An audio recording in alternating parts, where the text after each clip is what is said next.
By far, the happiest family in Harry Potter universe is the Weasley family. People are meant to fall in love with how happy and supporting they are. It's clear the characters loved him too, considering how many heroes marry into the family. At the end of Deathly Hallows, almost all of the Weasleys are paired off and living their happily ever after. Considering that they started off as a large family living in the Burrow, the journey they took the second they bonded with Harry showed how brave they truly were. They experienced all of the joys, terror, and heartbreak that came with adopting him into their ranks. Despite being regarded as poor by other purebloods, they are the ones who succeeded and rose to power after Voldemort was ended. Afterward the war, they all enjoy a life of peace and happiness, or at least for the most part. So here is everything you need to know about what happened to the Weasleys after Deathly Hallows.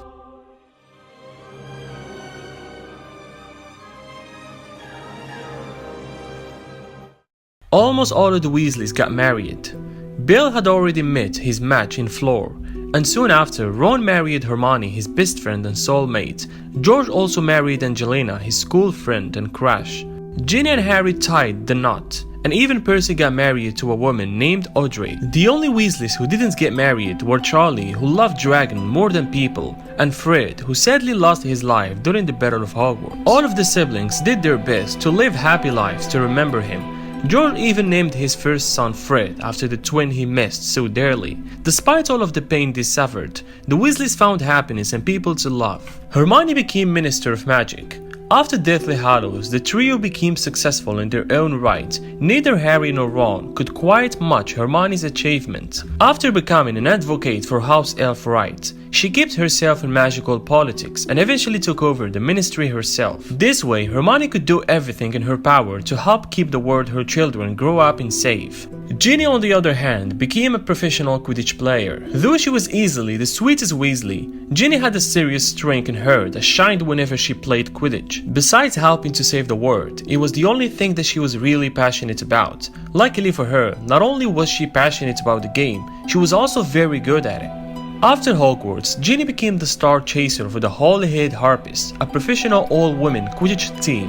When she and Harry decided to start a family, Ginny had to give up playing professional Quidditch player. Though she stopped going to tournaments as a player, Ginny quickly landed a job as the Quidditch correspondent for the Daily Prophet. She might not travel as much anymore, but she still spent every day involved in her favorite sport. Ron and Hermione had two kids. They fiercely adored Rose and Hugo. The pair gave their children as much support and attention as they could. With all of their efforts, Rose grew into a brilliant young witch. Hugo hasn't gone to school yet, but it'll be no surprise if he's fabulous in some way or another.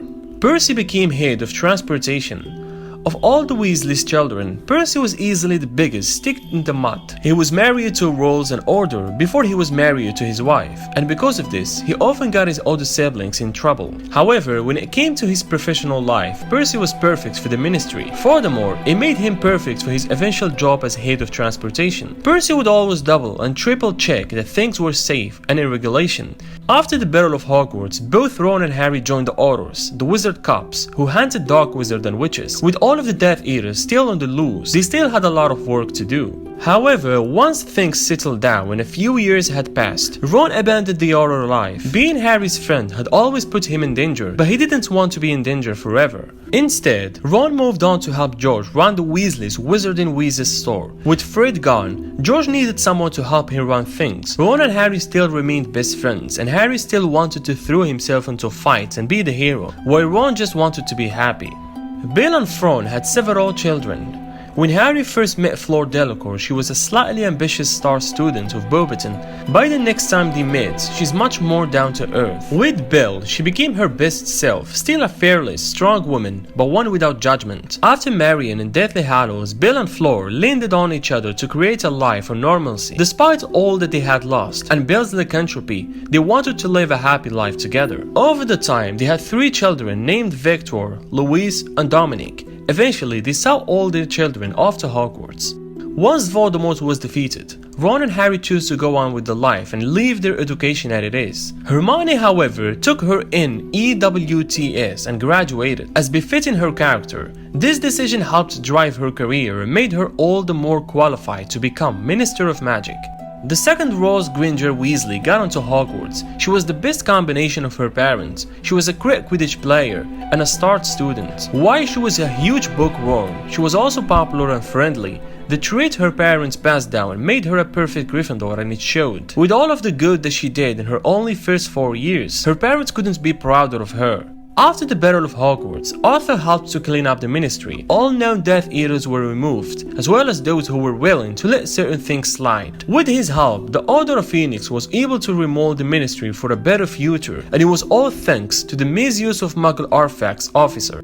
It's no surprise that the orphaned son of Lupin and Tonks started seeing Victoire Weasley, Bill and Flora's eldest daughter. When Teddy lost his parents during the Battle of Hogwarts, his grandmother Andromeda and his godfather Harry worked together to give the boy as much love as possible. Then he met Victoire and fell in love. It's really nice to add him to the Weasley family. He deserves a large and loving family after all.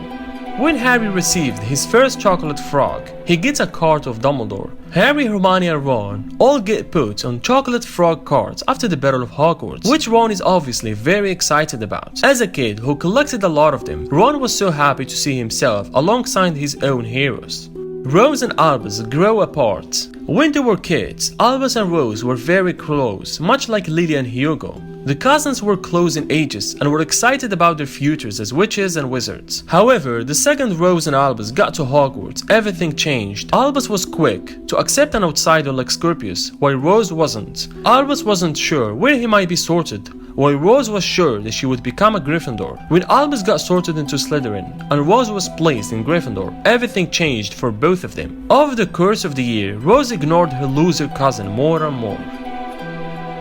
That was all for today's video. I would love to hear your thoughts in the comment section down below. I hope you enjoyed today's video. If you did, please hit the like button. Thanks for watching and I'll see you again soon.